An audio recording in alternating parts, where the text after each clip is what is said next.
आणि देशभरातल्या बातम्या पाहिल्यानंतर आता राज्यामध्ये येऊयात। मराठा आंदोलक मनोज जरांगे पश्चिम महाराष्ट्राचा दौरा करत असताना दुसरीकडे ओबीसी नेते लक्ष्मण हाके यांनी सोलापूर दौरा केला।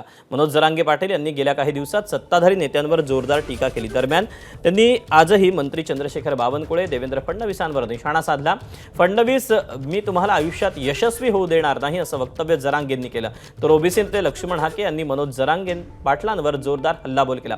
जरांगे सातत्यानं सरकारमधील विविध मंत्र्यांवर आक्रमक भाषेत टीका करत असून त्यांच्याकडून अपशब्दांचा वापर केला जात असल्याचा आरोप लक्ष्मण हाकेंनी केला। तसंच जरांगे यांच्याकडून सरकारकडून कोणतीही ठोस भूमिका घेतली जात नसल्याबद्दलही त्यांनी सवाल उपस्थित केला।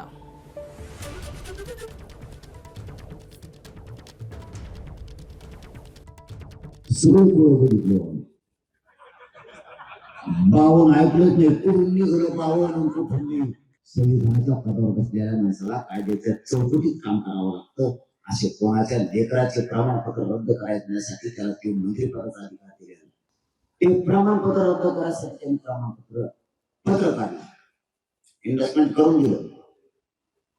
5 दिवसाच्या आत त्वरित अवैध करण्याबाबत करावं अधिकाऱ्यांना देऊ, कारण यांच्याकडे ईडी आहे। आपल्याला टेंजर ईडी भिडी चलतच टाकायची, एका गटात आउट करून दिला।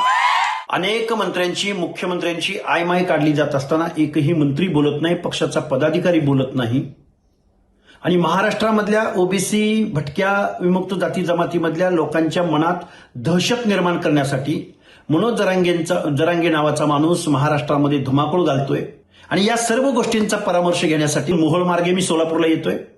सर्व बांधवांना माझी विनंती आहे, ओबीसी विजयंती बांधवांना माझी विनंती आहे, आपल्याला आता एकीची वज्रमुठ बांधावी लागेल आणि या मनोज जरांगेला जशास तसं प्रत्युत्तर द्यावं लागेल।